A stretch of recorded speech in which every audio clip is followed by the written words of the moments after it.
today's webinar, supporting people accessing AOD treatment who are experiencing homelessness or who are at risk of homelessness. Today's webinar is brought to you by NADA. All participants who are joining us today are in a view and listen only mode. During the webinar, feel free to submit questions via the Q&A box at the center bottom of your Zoom screen. After the panel discussion, there will be a Q&A session where the questions will be answered. This webinar is also being recorded. It will be uploaded to the NADA website in the coming days.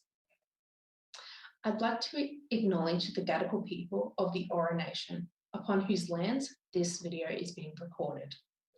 I'd like to extend this acknowledgement to all Aboriginal and Torres Strait Islander people across Australia and to elders past, present and emerging. Now, the first part of this webinar, which this is the first part of the video, will be 10 minutes long and we'll go over the findings from an internal NADA project that looked at homelessness data in the NADA base, which is the online data management repository that NADA provides for use by its members. We'll be joined by Sarah Ticehurst from Youth Off the Streets, and also Nicole Yade from Loose Place will be briefly featured. After the video is finished, we'll switch things up to a live panel discussion that will be facilitated by NADA's Michelle Ridley, who is the Clinical Program Manager at NADA. Now, let's get started. In a moment, we're going to jump to Sarah, who filmed a brief video about the internship she completed with NADA last year as part of her University of New South Wales Master's Program. We were very excited to have Sarah on board because we'd received member feedback previously that they were seeking better ways to support clients and people accessing their services with housing needs. Now, I wanted to just go over some terms that Sarah's going to mention during her video, just so it's clear what she's referring to. So in the early part of the video, she talks about some definitions of homelessness, and what she's referring to is primary, secondary, and tertiary homelessness. Now, primary homelessness is what you would stereotypically think of as homeless, so someone with no stable accommodation. Secondary homelessness refers to someone who moves between different types of temporary accommodation, whereas tertiary homelessness refers to someone with unconventional types of homelessness, so like say a refuge or a shelter that may be on a short or long-term basis. There's also the term marginally housed. So that's someone who is in a situation that may not meet a minimum standard. So that could be someone who is residing in overcrowded accommodation, prison, or an inpatient facility. Okay, now let's go to Sarah.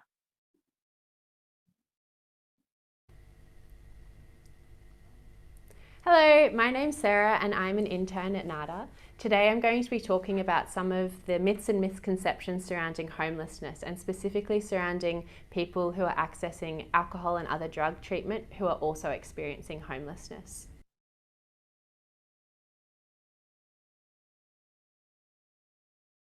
So homelessness is increasing across the board, but it's increasing in a lot of specific subgroups, and that's a real concern for alcohol and other drug treatment centres, and we need to be able to effectively work with people experiencing different types of homelessness.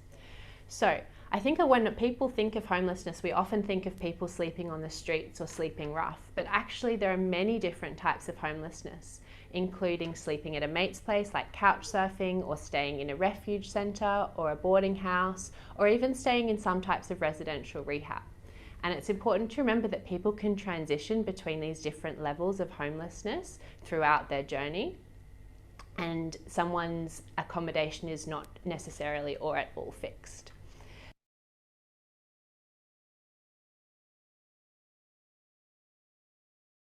There are clear links between homelessness and health. So people experiencing homelessness have a mortality rate 10 times higher than the general population, which is pretty alarming. People who are experiencing homelessness are more likely to die from suicide, from unintentional injuries, or from traumatic injuries. People are more susceptible to acquired brain injuries, which often go untreated. People who are experiencing homelessness frequently don't have access to local health services, so they may have some chronic health conditions that go untreated for a long period of time, or infectious diseases that are spread without appropriate treatment, which contributes to their overall higher mortality. So not only are physical health needs not met when people are experiencing homelessness, but psychological needs are very rarely met when people are experiencing homelessness. A sense of safety and security is really important. And when interviewed, lots of people who are experiencing homelessness said the number one thing they needed was a lock on their door and to somewhere to feel safe at night.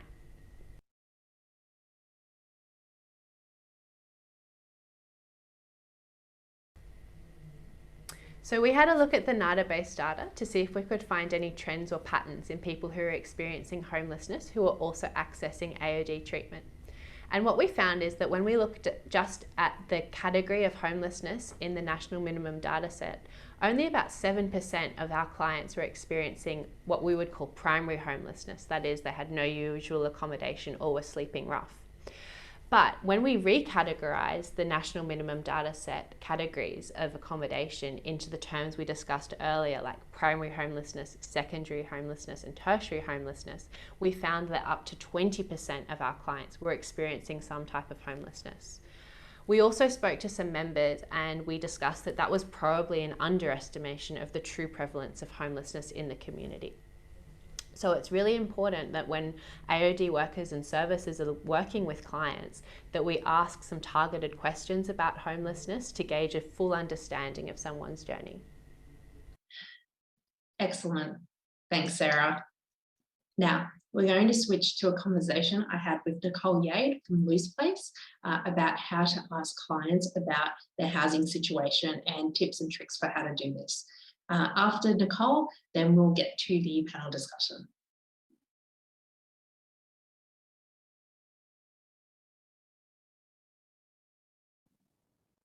Hi everyone, I'm talking to Nicole Yade from Loose Place. Nicole, would you like to introduce yourself?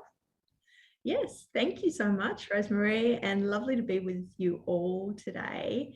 My name's Nick Yade. I'm the General Manager at Loose Place.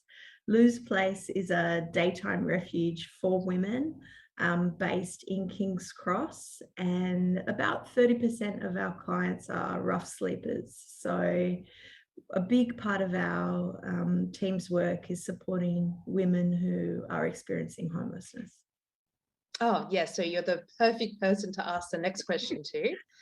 Do you have some tips for asking people about their housing status in order to see what supports you can offer them? Absolutely. So what we've found at Loose Place is asking simple questions about homelessness often don't work with our clients. So, you know, if you just said or asked our clients, you know, are you homeless? Many of them would just say, absolutely not. I'm not homeless. I'm sleeping on the couch of my sister at the moment. Or, you know, no, I'm not homeless. I've got a home. I just can't stay there at the moment because my ex knows where I am and it would be really dangerous for me to be there. So what we've found is it's really important to get to know our clients, and, you know, ideally we'd be doing that over time, but sometimes we really need to quickly find out what issues we need to be working on with them. But simple questions like, are you homeless or not, won't really work. So really what we try to ask are questions like, can you talk to me about where you're staying at the moment and how life is there for you right now? To find out a little bit more about what's going on, and, you know, actually asking about, you know, where you're sleeping, where you are at the moment. Like, are you on the couch, or, you know, have your kids got a mattress? You know, are you all 4 of you in the same bed right now? Or, you know, what does it actually look like? And trying to get to the details of that is really important, because very often the clients that we work with, they don't understand homelessness in the broad way that we think about homelessness. Okay. Yeah. Is there anything specific you'd consider for people who are accessing your service who may also be coping with substance use? I think it's always about trying to get to know people and, building trust and rapport with people in a way that's respectful and non-judgmental, which I know everyone's doing. I think, asking people about who they're staying with and if they're comfortable to say a little bit about the drug use that's not only happening for them where they're staying, but in the household where they're staying. Yeah. Can sometimes tell you a lot about what's going on as well. If someone's trying to move away from taking drugs, for example, but they're living in a house where everybody's using, then that's really important information to know and get a sense of, so you can work effectively with what's happening for that person. Yeah. That's really great, because that actually overlaps with information someone may already be collecting anyway. So, getting to for treatment plans and that. So I guess it's showing that if you're talking about the housing situation, you don't need to go, it doesn't need to be this whole big extra thing. You can kind of weave it in. Yeah, absolutely. I think it's such an essential part, isn't it, of what's going on for somebody, and thinking about where someone's staying and what's happening in that environment in a non-judgmental way, but just trying to really get to it, get to what's happening for that person, will give you a lot of information about how to effectively support them and what to prioritize. Yeah. Thanks for that, Nicole. Now, let's get to the panel discussion. So this will be facilitated by Michelle Ridley from NADA, the Clinical and Program Manager. So take it away, Michelle. Thank you, Rose. Thank you, Sarah, and thank you, Nicole. I want to firstly start by acknowledging the traditional owners of the land that we're all meeting on today. I'm on Gadigal land of the Eora Nation, and I want to pay my respects to elders past, present and emerging, and welcome all Aboriginal people to the webinar today, and welcome everyone. If people joining us want to say hi in the chat and which land you're coming from and where you're coming from, that would be, great. And if you have any questions, please put them in the chat as well. And I want to firstly the panel to introduce themselves, and I just want to really say a big thank you to everyone that's joining us, because I know that you're all on the front line providing drug and alcohol services, and it's a really difficult time at the moment, and I really understand that, and just want to thank you, because I know how busy you all are, but I really and NADA really appreciates your time. So who wants to introduce themselves first? Liz? Hi, I'm Liz Gow. I am the Consumer Engagement Coordinator with NADA. I'm also a peer support worker with NEMI, and I am coming to you live from the land of the Wangal people of the Eora Nation today. Thank you. Thanks, Liz. Fiona? Hi there, I'm Fiona. I'm the Service Manager of the STEP program at NEMI National, and we provide a few different housing programs focused on housing first or rapid rehousing models. And I also have the joy of working with the lovely Liz, and I'm on Gadigal country today. Thank you, Fee. And Paul? Yeah, hi, I'm Paul from the Community Restorative Centre. I'm the Regional Manager for the Reintegration Housing and Support Programme, and I'm on Darawal land in the south of Sydney today.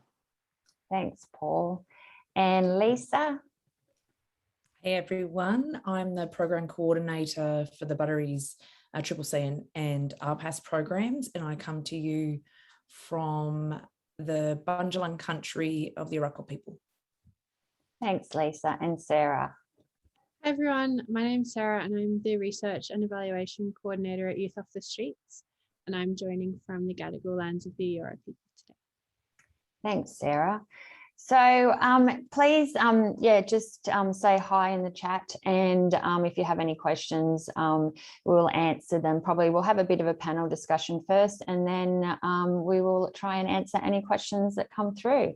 So I wanted to ask Liz firstly, because I think it's really important that any work we do in alcohol and other drug services is guided by consumer feedback and consumer participation. And Liz is as she said before, our consumer engagement coordinator at NADA.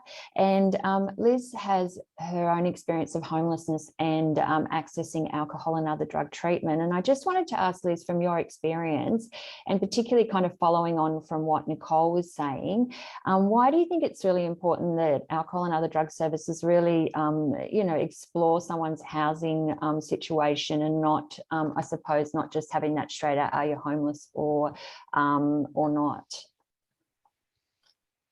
I really feel that Nicole covered pretty much all of it. I was sitting there listening, going, yeah, a lot of that stuff is on my notes. And so I really think, as probably everyone here watching the webinar today and who will watch it in the future knows, we need a holistic approach. When it comes to treating substance use, we need a holistic approach. And a big part of that is exploring someone's housing status.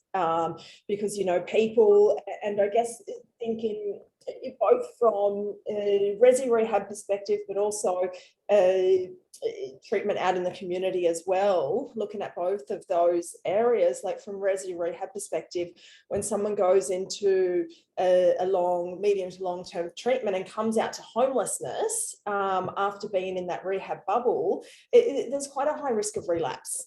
They've been in a bubble where they've been supported, and they've been supported to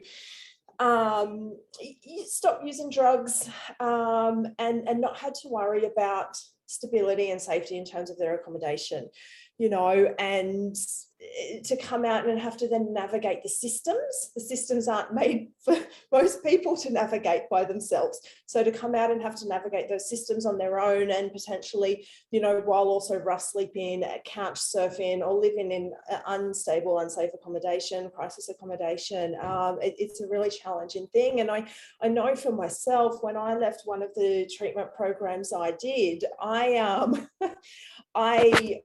had to go back and live with my mother, and I love my mother today. However, 10 years ago, fresh out of treatment and in a world of post-traumatic stress disorder and all sorts of things, although it was physically safe, it wasn't emotionally safe for me to be there, and I ended up relapsing, and I went into another program. And so that was something that, it was looked at with me, where it was, well, I've got somewhere to go after I leave this program. However, if that had been explored more, the people working with me would have realised, actually, yes, there's somewhere where she's physically safe, but it's actually detrimental to her recovery to go back there. And that stuff wasn't addressed. It was just, yes, she's got somewhere to go to, so she's okay. So it's really important to really, and that was one of the things I was really wanted to touch on today, that exploring, well, what does their answer mean? And Nicole already spoke about that. I think something else, when I think of, treatment out in the community, when I think of myself, and I draw from my own perspective a lot, obviously, but when I think of myself and being on methadone, I was on methadone, and it was great. It reduced my harm. It did some great things for me, but I was also homeless at the same time. So it reduced the harm a bit, but then I was rough sleeping. So, it's, as a woman on the streets, as for anyone on the streets, it's not a safe place to be. So out there, rough sleeping. I spent most of my nights awake and using other drugs while on methadone, because my housing needs weren't addressed. And it was really hard to address my housing needs because I was so caught up in my using. Although the services were there that were trying to support me with all the paperwork, I think the flaws in the housing system, where you go, well, you've got to do all this paperwork and then wait 2 years to get a house, made it even more challenging.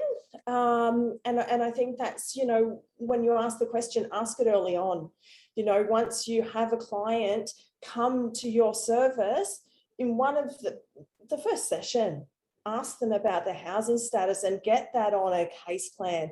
You know, if their housing is, if they're rough sleeping, if it's unstable, unsafe, it needs to be right there from the start as a priority, because, you know, how do you address people's drug and alcohol needs when there are these things that constantly contribute to making it harder to do that? I feel like I've said everything I wanted to say. I could talk. That it's really good, Liz. Thank you. And I think you really touched on some good points. I've worked across the sector, and particularly in alcohol and other drug services for over, God, I'm going to spill my age now, but over 20 years. And I think back in the day, it was very much about, you know, particularly focusing on the drug use. And I think now services are much more holistic. We are family inclusive. We talk about, you know, children. We talk about what's happening in regards to housing, in regards to family and domestic violence. And I think that's a good segue into Lisa around the continuing coordinated care, and which is really being highlighted as a really important part of alcohol and other drug treatment. And particularly because, you know, if someone is experiencing homelessness, if they're got mental health issues or got child protection involvement, it's really tricky to focus on your goals for drug treatment. So I just wanted to ask Lisa, what do you think from working in the continuing coordinated care program, now coordinating that is some of the, you know, really important parts in regards to supporting people who are, you know, experiencing alcohol and other drug issues and housing concerns? Thanks, Michelle. I think it's a great question. And I firstly want to speak to the continuing and the coordinated. It really highlights the importance of programs like the one that we have across this state, funded by the Ministry of Health. You know, the continuing in that it is, you know, a program that is, you know, currently for 6 months, but it's ongoing. It's not just a, you know, a very quick, short, brief intervention, and that it's coordinated. You know, and what that means is, you know, like we all know, is that for people who are experiencing AOD issues or challenges, and also, you know, as part of that, have homelessness as one of those challenges, coordinating their, you know, the services that they have to link into, and all of that can be quite a challenge. Now, coming on to this panel today, I went in and had a look at the statistics for our program. And so we've been running since August in 2018. And in that time, we've provided a service to approximately 330 people. Of that 330 people, looking at the stats, we would be saying that at least 80% of those people have experienced homelessness either prior to entering the program or at the time of entering our program. Now, whether that's primary, secondary, or tertiary homelessness, and we've also had people come from marginally housed, as that was talked about in the webinar earlier. We're covering people from all of those aspects. And you know, one of the key factors in our program is working with people where they're at, right? So, you know, one of the really beautiful things that we do, and much like what NEMI are doing with their peer program, is that we're able to go and meet people where they're at. So regardless of whether they have a house, or whether they're, you know, living in a park, or whether they're in a boarding house or some kind of supported accommodation, we go and meet them where they're at. You know, if they can come into our office, that's great. But for a lot of people, they can't. And I suppose one of the other things that I wanted to talk about was building rapport and trust, you know, with people. A lot of the people that we're working with have come from an experience of not having you know, services trusting them. They've not, I've got someone knocking on the door here, which is really unusual. Wouldn't you know? And they're knocking incessantly. That's okay. Yeah. So it's just, you know, we're really about providing support where they're at, and we meet them wherever they're you know, needing our support, and really highlighting for them that we're there for them to walk along the journey with them. And I'll speak a little bit later about some of the challenges that comes from that. But really, you know, the key factors around that continuing coordinated care is having someone to be able to you know, navigate those systems with you. You know, sometimes we will do some stuff for people, but it's really about supporting people to be able to learn how to navigate those systems for themselves. Yeah. Because I think Liz highlighted it earlier, the system's not set up to really support people to access them. It's you know, I consider myself somebody who understands forms and can navigate things really well. And I get on any of those housing sites and I'm like, what do you want me to do next? Because I can't rationally understand how to do it. So we're there to try and unpick it a bit for them, with them. Yeah, that's great. Thank you, Lisa. And I've noticed a couple of people have raised their hands, but I'm not too sure to see who has raised their hands or asked a question. But what I might, two participants have raised their hands, but I can't actually see who. So what I might do is, we're not ignoring you. I will definitely get to your questions, and I just can't see who that is. So I just wanted to ask, so we'll definitely get to any questions and comments from people. I just will need to work out how to see those raised hands, so it won't be too long. But I wanted to ask Sarah, because I think we've kind of covered in regards to you know, the data from alcohol and other drug services being you know, probably an underrepresentation of people who are experiencing homelessness or, you know, housing concerns.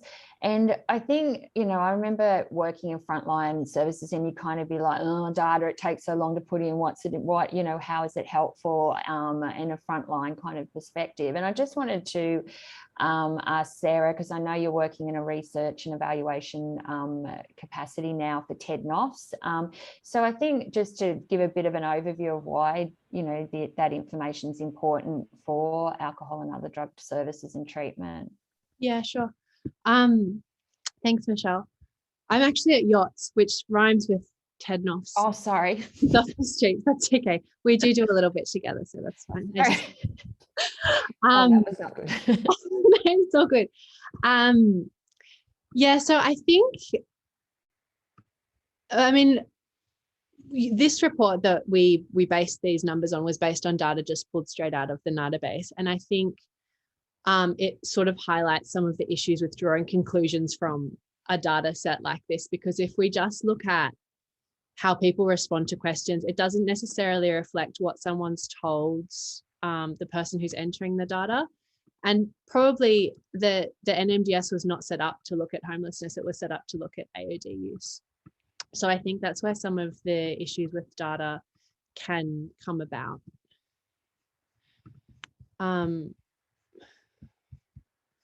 What was the rest of that question? No, that's okay. And where do you think, like, I suppose for people on the front line and, you know, and how can that, data be helpful for services? I think it's helpful because it does, I guess, provide prompts to start having different sorts of discussions. And I think what often happens is people who are experiencing homelessness may not recognize themselves as homeless. They may still refer to themselves as housed, or, couch surfing or sleeping with their mates, even though by, the ABS statistical definition, it's homelessness, they don't feel that way. And I think that's important to recognize. A lot of people will still give an address of like their parents' house or something for mail to be sent. And especially if you're floating between and across a few different people's houses, you're not roofless. So if you don't sort of ask more questions like, oh, and how long have you been staying there? Do you think you'll be staying there another 3 months? Or how many different places have you stayed over the last few weeks? You probably won't get a full picture of what's really going on for that person. And we find that especially in my service because we work with young people.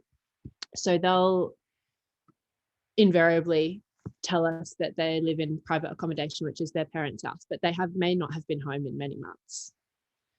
But if we just wrote down private accommodation and looked at that, we'd go, oh, we've got all these housed young people. They're fine.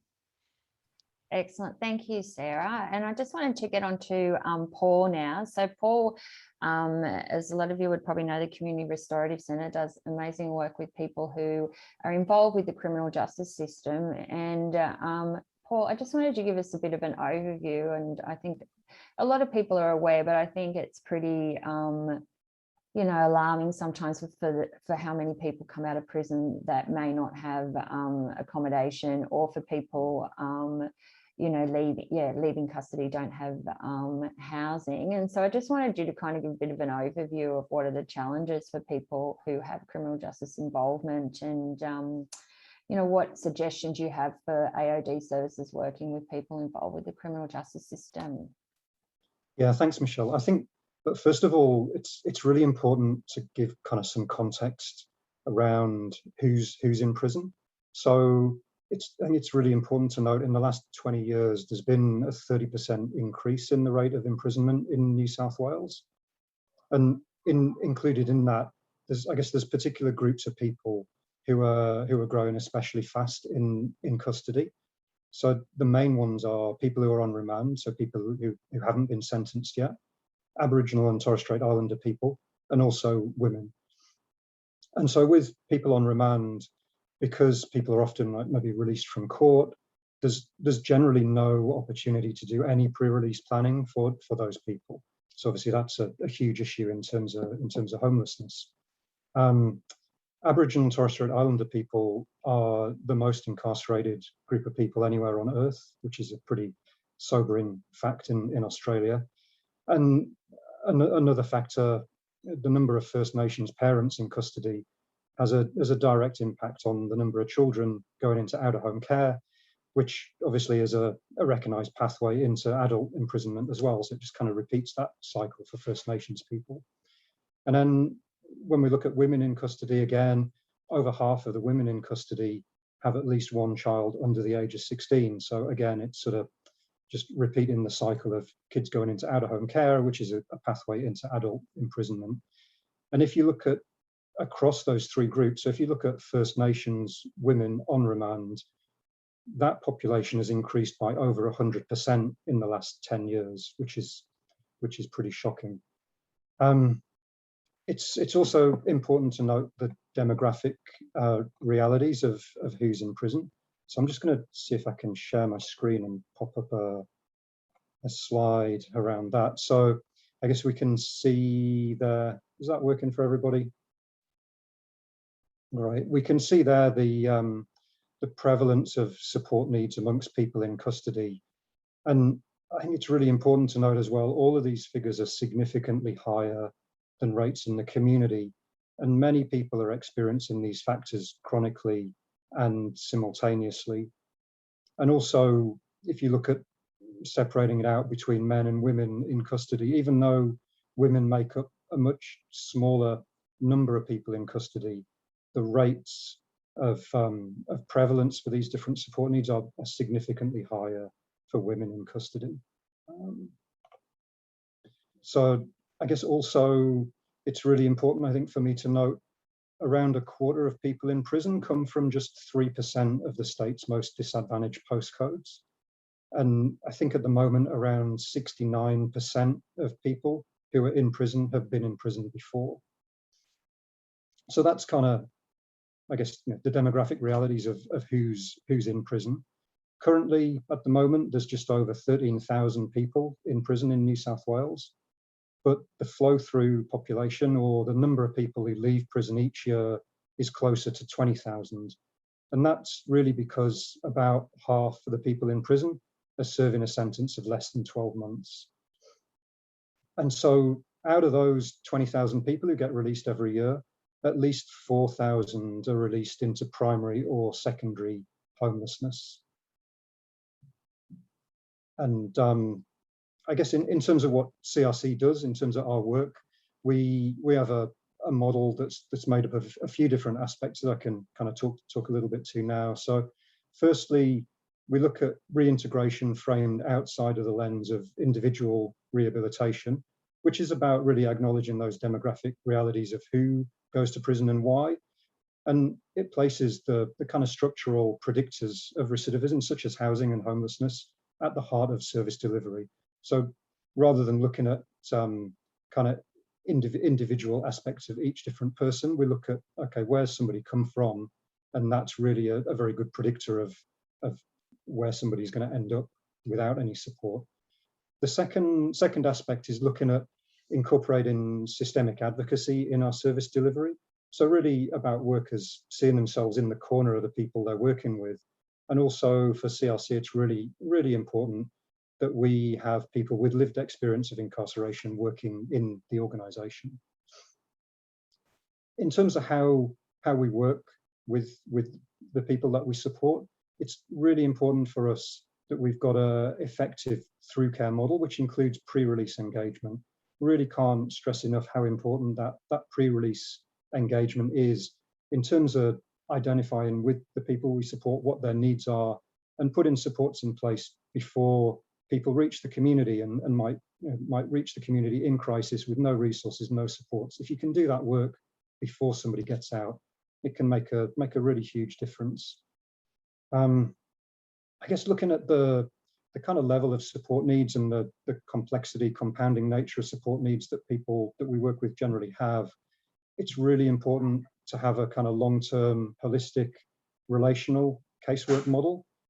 It really recognises social bonds and connection, and it recognises the history of exclusion from services that a lot of people coming out of prison have experienced. Also, a community-focused outreach model is really important for us. In prison, people are told what to do, when to do it, how long to do it for. Then when people come out of prison, the responsibility is all yours to get to your appointments and organise your life. So I guess expecting people to turn up for appointments, it's unrealistic. And there's a really great quote from the 1930s from a guy called Alex Patterson, who was a penal reformer almost 100 years ago, which is still rings really true today. And he said, you can't train a man for freedom under conditions of captivity, which I don't know, I don't think many people could argue with that really. And finally is a housing first model. As I've said, 4,000 people are released into homelessness from prison each year. At the moment in New South Wales, there are 38 specialist beds funded for people immediately on release from prison. So obviously it doesn't go very far when you've got 4,000 people coming out into primary and secondary homelessness. Oh, sorry, Paul, I was just going to ask a bit about your new program at CRC, because I know that you're previously managing the AOD team.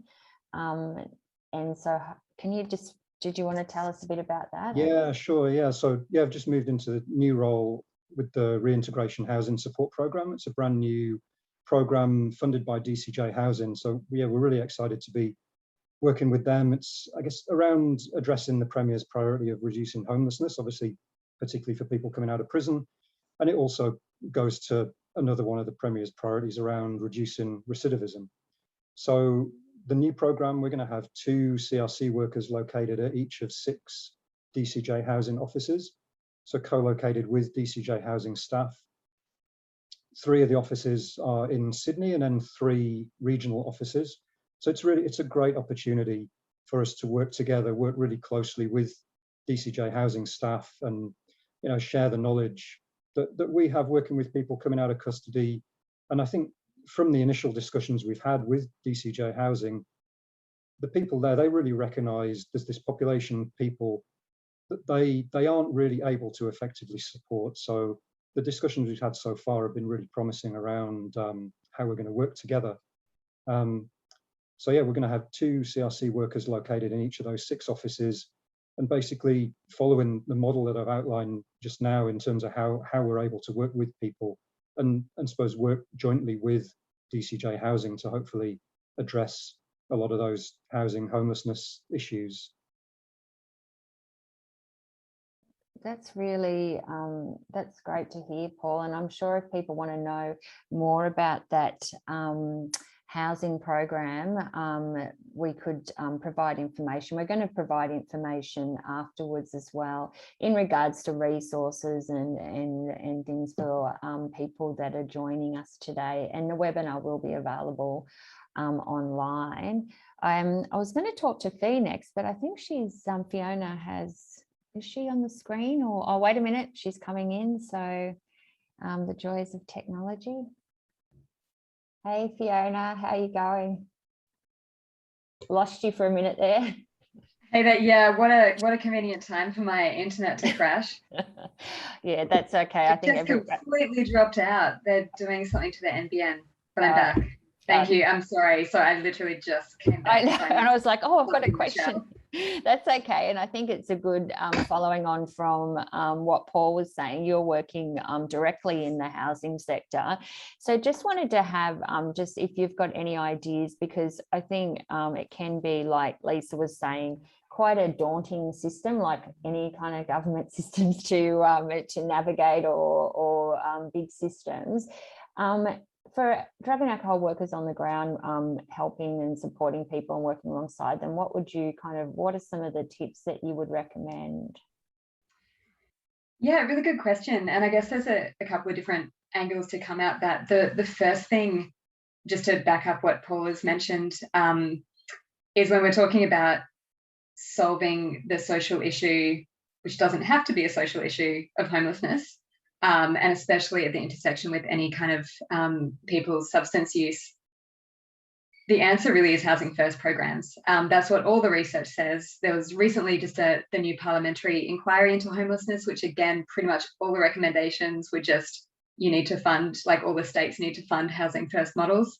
So it's a very well established knowledge, I guess, from experience and from research, that housing first is the best solution to keep people housed, especially people with chronic homelessness, especially people who have substance use. The reason obviously being that traditional housing models can be very punitive, especially around placing quite unrealistic conditions on people, like, oh, we'll give you a social housing property, but you have to be clean, you have to go to rehab.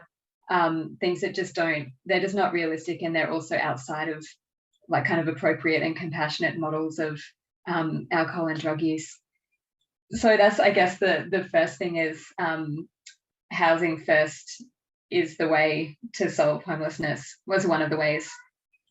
And then back to what Nicole said and Liz also said, I won't say anything particularly different from them, but just that stuff of being really curious and getting into the depth and the nuance of people's housing situation. So, and like Liz said, to do that really early, like in intake assessments, in resi rehabs, for example. I think in terms of a very practical thing that AOD workers can do when they're talking about housing is ask about someone's housing application. So if they are experiencing or have experienced unstable housing, it's probably a really good idea to have a housing application in with Housing New South Wales for a couple of reasons. It might be that there could be a decent pathway to go down into social housing, or having that housing application could be the basis of gaining entrance into a housing first program later on. So social housing may not work for everyone, especially if they are maybe wanting to move away from environments where there may be more networks around alcohol and drugs. If they're wanting to move areas, then they might be able to gain access to a housing first program, but they'll still need their housing application. So an AOD worker, with the person's consent, will be able to ring up Housing New South Wales and check on the status of the application. That's a really practical thing to do, because a lot of people who might be a bit transient or have unstable housing often have put a housing application in at some point, and then they've lost track of that, or they've been contacted about something, but they've moved address, or they've been changed their phone number. So I find most people that we encounter in the homelessness community think they have a housing application that's live and priority, and often it's not. So that's a really, really, really practical, useful thing to check. And then I know that obviously resources can be pretty limited, but an AOD worker might be able to help to just do that general housing application and get that in, so it's lodged. And then if later down the track a priority application is made, then that can sort of be backdated and added on to that application. And that could really help with the speed of someone eventually being housed. A few things with that as well. I think it's worth, if someone is doing a housing application with someone, to check in the detail around, for example, someone's, if they identify as Aboriginal or Torres Strait Islander, it's important to know that they'll be eligible for a second bedroom. Like if they're a single person, for example, they're entitled to a second bedroom just for cultural reasons. That there's different ways of inhabiting and living, and cultural obligations and family obligations. It's actually great that community is entitled to 2 bedrooms. So that's always good to know and to add into the application, so that that's not missed out. And similar around children, just some nuance around that. If people are talking about wanting so many bedrooms for children, just checking the details around that with custody and things like that, again, so that that person is clear on and not knows what's required for Housing New South Wales to get the amount of bedrooms that they're after. There might be extra things needed. It's not a given, unfortunately. I guess that's kind of probably the main practical thing to do, because it's just usually such a gap, and it can be quite time consuming if that's not done.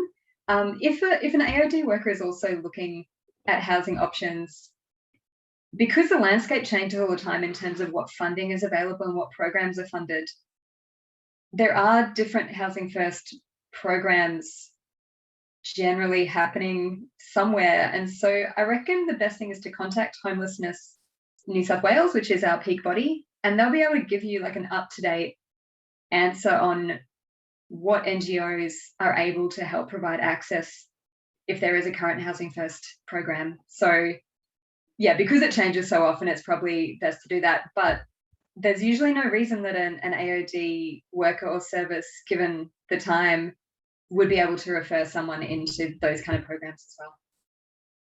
Thanks, Fiona. I think that's so important. I think, that collaborative practice between alcohol and other drug services and homelessness services is so important. And I just wanted to ask you, I suppose at the moment with COVID and the increase of,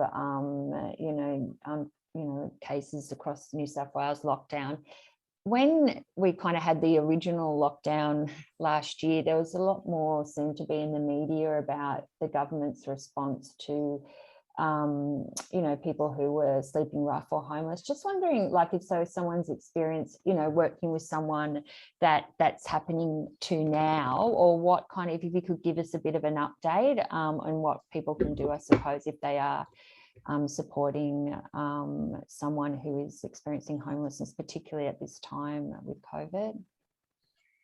Yeah, really good question.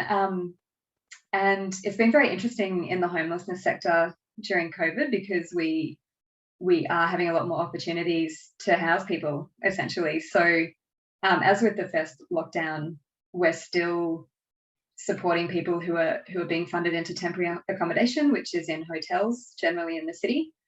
So what the state government is doing at the moment is especially people who are sleeping rough, are being housed in, to keep them safe and off the streets in terms of COVID risk.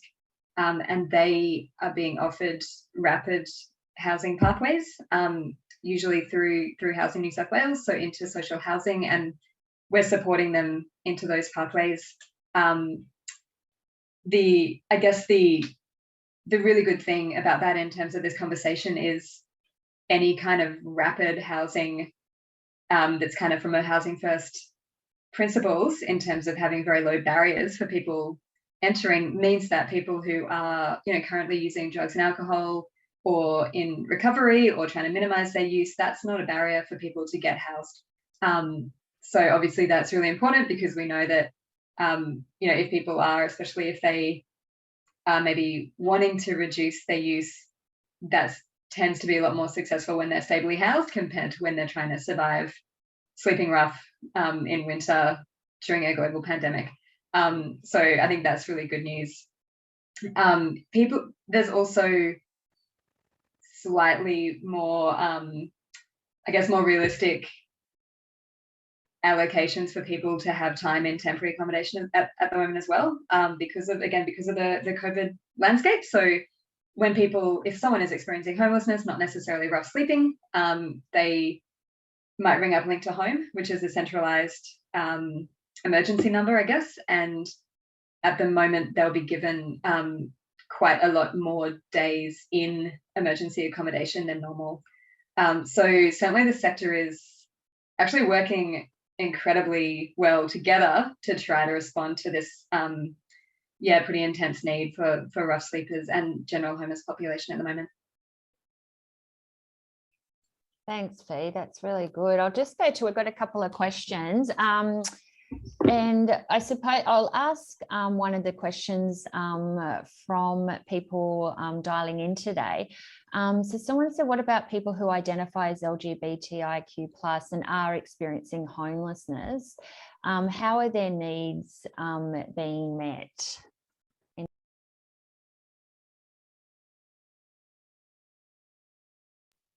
Bea, you might know of anything particular? That's a good question. I feel like I need a bit more time to think about that, Yeah. But just off the top of my head, I guess there are some specialised funded services like 2010 who do focus more on youth, but specifically LGBTIQ youth. I guess very broadly, most NGOs operating in the homelessness space, you would hope, have relatively good practice around LGBTIQ people. So I don't know. I'm not sure if anyone else has a more specific answer than that, other than that I think services generally will try to work in a fairly individualized way with someone. And if someone is, on that, obviously we know there is an overrepresentation of the LGBTIQ community in homelessness, especially among the trans community. So my hope would be that most people in any homeless service would be aware of that and would be practicing from a model that if someone identifies, they can provide the best care, whatever that looks like for that client. Thanks, I would agree with Fiona in that regard. In regional New South Wales, there's an even greater access to services for the LGBTIQ plus community. What we do have up here is gender specific programs that may be able to assist in that. However, I would also agree with Fiona that in our experience in negotiating that space, we have services that are absolutely trained and very, very well, able to support people in that space. Just to add to that as well, it's just making me think of a couple of the very obvious barriers that a lot of people from the LGBTIQ community do sometimes face when they enter the service system, and that is the the nature of many of the funded homelessness services being big religious organisations, and that historically those communities have had quite a bit of damage from that, so that can be a barrier for some people. And also, yeah, as Lisa sort of touched on, I think traditionally, and this has changed a lot in the last 10 years, and I can only speak from like a inner city Sydney perspective, but there historically has been quite a lot of issues around trans women accessing appropriate crisis accommodation, and some barriers generally put up from the sector around, things like just accepting any trans women, for example, into crisis accommodation in a way that's going to be safe. There's a lot of changes around that though, which I think is really positive. But I think that those tensions are very real in the minds of people in the homeless community. So it's something to be really mindful of. Thanks, Fiona. Sarah, were you going to say something? Oh yeah, I was just going to add from a youth perspective, like we have refuges in the inner west, and we work a lot in inner Sydney and greater Sydney, and we work with a lot of young people in the LGBTIQA+ community, and especially we find a lot of them have left home after like being kicked out, really, after they've come out. So a lot of the work that we do might be around like family restoration where possible. Like these are young, sort of different cohorts of young people experiencing homelessness that they haven't experienced domestic and family violence. You know, they've just grown up with quite strict religious parents. So we might work with them in different ways compared to young people who have experienced violence or AOD use. But it's definitely quite nuanced. Thanks, Sarah. And that really leads on to, there's another question that's come in, and it's I'm really interested with the topic that Liz approached by understanding different reasons why people return to rough sleeping and alcohol and other drug use. And family issues are a massive, can be a massive reason, especially parents. And how do you get people to even know that family members can be a trigger so early in their healing journeys? And any tips to approach people's triggering relationships? And hope this makes sense. I think, do you want to go at answering that one, Liz? And thank you, Louise. That's a really good question. Thanks, Lou. It's a big question. It's massive. It's kind of people's whole childhood and adult life, I guess. Family relationships and the triggers that can be caused because of that. And I don't think it's something that can be answered properly in just 1 or 2 minutes, but I guess it's about just really having conversations with people, like having really open, non-judgmental conversations where you ask about, and it depends on the service and it depends on your role as a worker. Are you a counsellor? Are you a support worker? Are you in the homelessness space or the AOD space? And are you a therapist working in a service? So, but really asking the questions, what are your family relationships like? What's it like when you go back home? What are the things that come up for you? For me personally, I knew that my mother was a trigger. And it probably should have been apparent from conversations that had been had. However, I think it's hard for workers, and I spoke about needing a holistic approach, but it's really hard, especially when you're in a time-bound program, to be able to address every single need. And so it is just really open conversations without telling people, no, you shouldn't go back there. But speaking as to the reasons, learning a bit more about it and speaking to the reasons as to why it actually might be detrimental, without saying, no, you shouldn't go back there. Because sometimes, it's an option between, okay, leaving this program and going back there, or leaving this program and going to rough sleep in, and being able to weigh up, well, which is the better option for this person. I'm happy to chat about it further, Lou, or anyone that wants to. I'm sure other people on here have things to say as well. Yeah. I assume you know, Lou. Louise. Yeah, we were just trolling us from back at the office. So a fellow Nehemiah colleague. Can I speak to that just briefly? Yeah, go for it. It was, you know, just furthermore to what Liz was saying, you know, if for somebody who, you know, if the only options are, you know, rough sleeping and to return to a home where potentially there are triggers, you know, resourcing somebody with, you know, pathways into supports to deal with how they're going to cope with what's happening. So for somebody like Liz, she was aware that there were triggers, but what was the alternative? You know, it was rough sleeping. She'd exited treatment or go and stay with mum, right? So mum was the one, but there was some other supports in place for her. So that could potentially be the way to go. And for all of the people that are on today, and Rose Marie or anybody who's sending out the links, you know, the C programs, New South Wales, you know, it's for New South Wales. So you can link people into our program. So for people that are experiencing these kinds of things, linking them in with a program such as ours, and there's other programs that you can, who can support them while they're transitioning from or to or any kind of place, to support them, to link them into programs and services that can support them in these situations. So some people will know that they're triggered at home and some people won't.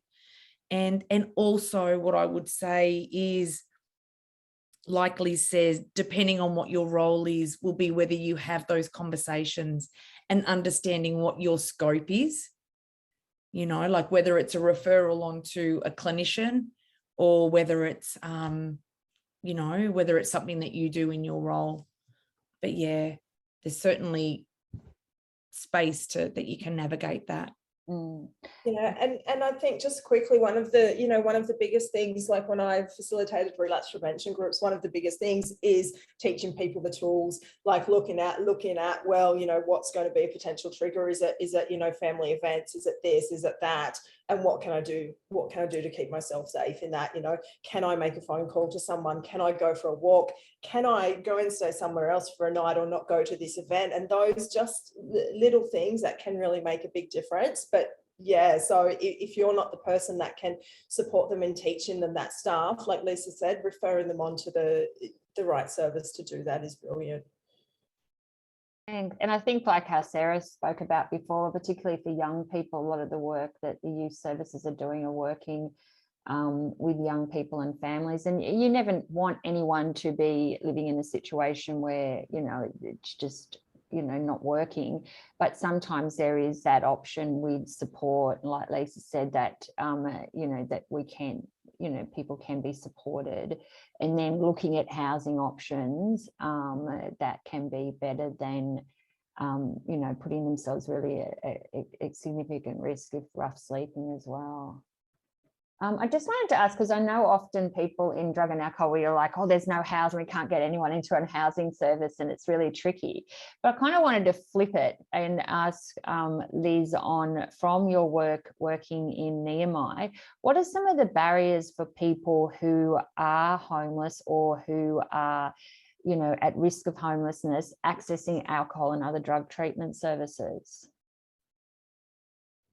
I think that there's a range of different barriers, and once again, kind of different between resi rehab and stuff that's out there in the community. And you know, when I think about people who are at risk of homelessness, so they might be housed, they might have been recently housed, or they might have been housed for a period of time, and something's happened, and it's all falling apart. And for some people, you know, the option is, well, I can go to residential rehab. And that can be a really great option if they're supported by a service like Nehemiah or somewhere else, to maintain their tenancy while they're in the residential rehab. For somebody who isn't supported by a service, they may not even know that option exists. Like, so many people give up their tenancies. They go, I've got to go to rehab, here's my keys. or they just don't even contact housing. They go to rehab and they end up in a lot of housing debt. Because they don't have that support to address that tenancy stuff while they go and address the substance use. And so that can be a barrier. The fear of losing your house to go to rehab can be a barrier, but the fear of losing your house because you haven't gone there is a challenge as well. I think in terms of, I know sometimes when we work with people, they build really strong rapport with some of their workers, you know, and the tenancies become at risk, and a suggestion from the housing provider might be rehab. And they're like, oh, but I still want to work with you. And they might have to kind of stop working with a support worker who they have so much rapport with while they go into rehab. And there's a whole bunch of different things that come up with that, I guess, like when building rapport with anyone. Thinking of people, I guess, who are homeless, out there in the community, outreach services, you know, and I've been homeless, and I've also been an outreach worker where I've gone out and, you know, had to meet rough sleepers on the street and be able to work with them and facilitate support to them. And so it can be really challenging sometimes when they are rough sleepers to be able to actually contact them when you need to contact them. A lot of people don't have phones, and so, you know, it might be that they're trying to get into a service and, you know, you're their contact point, but you can't find them when that bed becomes available. So it's really hard. Like I had the experience myself of trying to get into residential rehab while homeless, and I had to call every Tuesday. And the waiting list was, you know, months and months and months long, and I had to call every Tuesday, and I didn't know what month it was. I don't know how I was going to know if it was Tuesday. You know, nobody was saying, hey, Liz, it's Tuesday, you need to make this phone call. It's just, oh, it's Friday. Oh, did I ring them on Tuesday? I think I rang them 2 Tuesdays ago. You ring them back up and they say, no, you're off the list. You've got to start again. You know, and so there's so many barriers with that. And I know now some services don't accept people who are homeless. And, you know, there's lots of criteria with different services. And, you know, as someone, and I've been on the end of, you know, phone calls telling people they don't fit the criteria, although I say it in a way that this isn't the right service for you, you know, that there is a better service and this isn't the one, because it's really important in how you word things, you know, when speaking to people, particularly when you're saying to them, no, we can't help you. You know, because people make the phone call and they either say, no, I'm not homeless, and actually they are, but they know they need to say that they're not homeless, give a fake address so they can get into the service, and then they go in there already starting with a lie. Or they say, yes, I'm homeless, and the person on the other end of the phone says, well, we have a duty of care, so we can't take you in. And, you know, you as the client, or the client sits there thinking, not hearing we have a duty of care, we can't take you in. What they're hearing is, well, you know, you're not our client, so your safety doesn't matter to us, you know, because that person's on the street and they're safer in that program than they are on the street, whether they're coming out to homelessness or not. And I mean, that's a system thing. That's something hard to navigate as a staff member in a service. I don't know if I've got it off topic here or not, but it's, you know, it's one of, and that becomes a barrier when you're making a phone call and you ring one place and they say, no, you don't meet the criteria, and you ring the next place and they say, no, you're homeless. We have to look out for your safety and you're homeless, so we can't take you. And you ring the next place and it's like, no, you don't have kids, or you're a methadone, or you're not a methadone. And all of those things are barriers. You know, so when it could be that they ring one service and they get their needs met, or they ring, you know, 3 or 4 services and they go, everyone's against me and I'm not making these phone calls anymore because I obviously don't deserve this. And all that stigma comes in, which is a huge barrier. I'm just trying to think. Yeah. I think that was very thorough Sorry. response. And I do, our access and equity research looked into some of the barriers. And I know from NADA's needs, member needs survey, something around the sector is really wanting to, enhance their, the work around access and equity and services like the continuing coordinated care. And I know a number of the rehabs have really changed that model of having to call in. I know that Kathleen York has done some really, did some presentations around the work that they're doing. So, but I think it's always good when you've got a support worker like, the continuing coordinated care or CRC or people to sit with the person and advocate, it's really helpful. And I see Fee's got her. I was just going to mention that we've had some good experiences of community housing providers reducing rent to like $5 a week while people are in a resi rehab program. So there are, sometimes we do, like there is some a good meeting of the systems that to try to reduce the barriers when people want to sustain their housing, but they know that it's time and they've got the opportunity to go into a program. So that was really heartening for me when we did have a few people who in our long-term housing first program were really supported by their housing providers to do that with no impact on their tenancy. But I acknowledge that's kind of like the exception. Yeah. And we have a question. Working in the field of homelessness, the window of opportunity for people wanting to attend detox rehab is very, very narrow. And in my experience is that by the time I've been able to reach out, refer, organised admin to AOD services, the person's goal has changed and it might take another 6 months for the person to be strong enough to look at this issue again and be ready for that. How can we as services be more prepared for working together in a more collaborative way to support the transient nature for someone experiencing homelessness? And that was a very good question that's come from people joining us. Does anyone want to tackle that question? To me, it just, it's kind of indicative of all the issues with the way everything about our society is basically not set up for anyone who's experiencing, transience or homelessness. Like, it's really, really hard. That's not an answer, sorry. But and I was going to say, Fee, I think having you here today, and I can sound like a Pollyanna at times, but I think having all of, that we are working more collaboratively. And I was talking to Fiona on before this panel, and I think really important to, if people want, e-introduction or a kind of a meet and greet with their alcohol and other drug service or, with Fiona's service, I think it's really important to reach out. Nehemiah have services in Dubbo and Western New South Wales, and I know Lisa's from regional areas.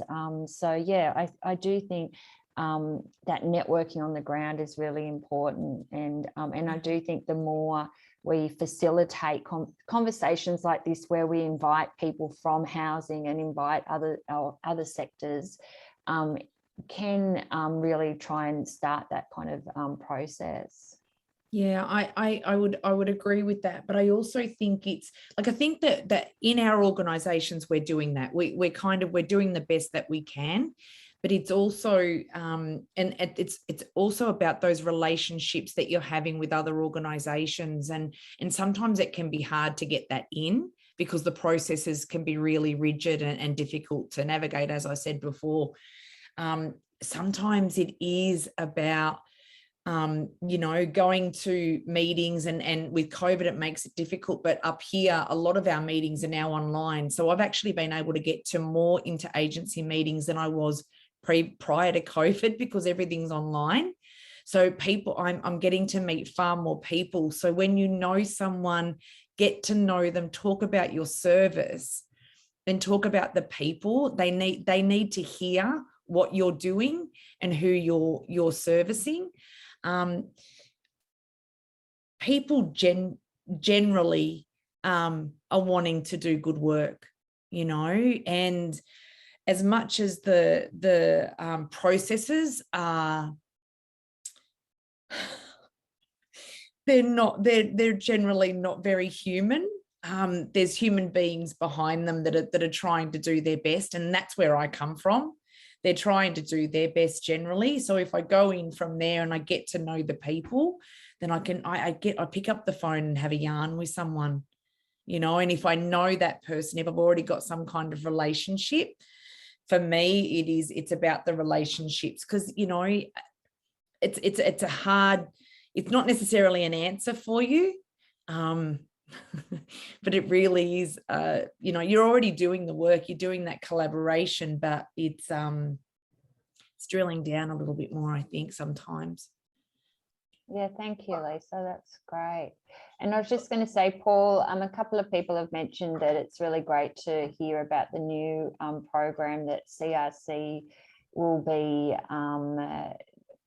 facilitating through DCJ offices, and just commenting about if you could provide, and I'm happy to provide that through after this, around where they'll be located and yeah, how people can access those. Yeah, so the offices in Sydney are Strawberry Hills, Mount Druitt and Liverpool. And then the regional ones are Newcastle, Dubbo and Coniston, just by Wollongong. I guess as part of the contract, the referrals have to come through DCJ, so people can't refer direct to CRC. That's I guess that's the only catch. But yeah, we'll be working with people pre-release. So if people have got clients they've worked with who are in custody, there's a couple of DCJ schemes. There's the inmate early assessment scheme and there's set to go. So if people can get in contact with somebody working in the jail, they can refer people through those schemes.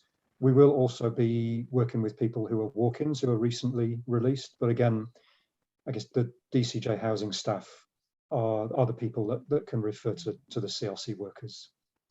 And would that be, so if someone is in custody, they can ask their, you know, their worker in there to do the referral? Yeah, absolutely. Yeah. But yeah, happy to talk with people more about the kind of logistics of that. And yeah, I guess as well that we're just in the middle of recruitment at the moment. So we're not actually providing the service right now. It'll be a few weeks before we're going to start doing the actual client work. Well, that sounds really good, Paul. And so we're getting out of time. We'll just go for one more question. Someone's asked, it seems like there's so much to consider when we're thinking about helping and supporting someone around their housing situation, their homelessness. Can any of the panel comment on one thing that would, you know, for someone working in the alcohol and other drug sector, be most helpful to assist that person in that situation?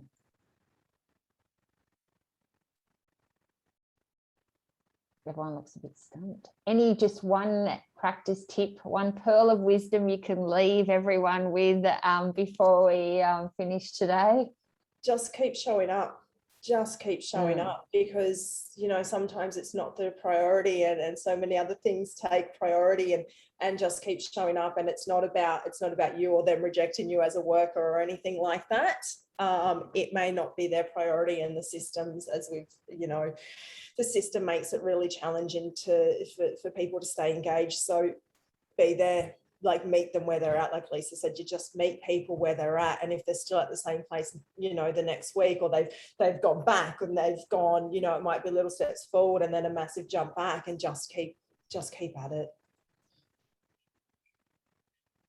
Thanks, Liz. Did anyone else have any final comments before? I reckon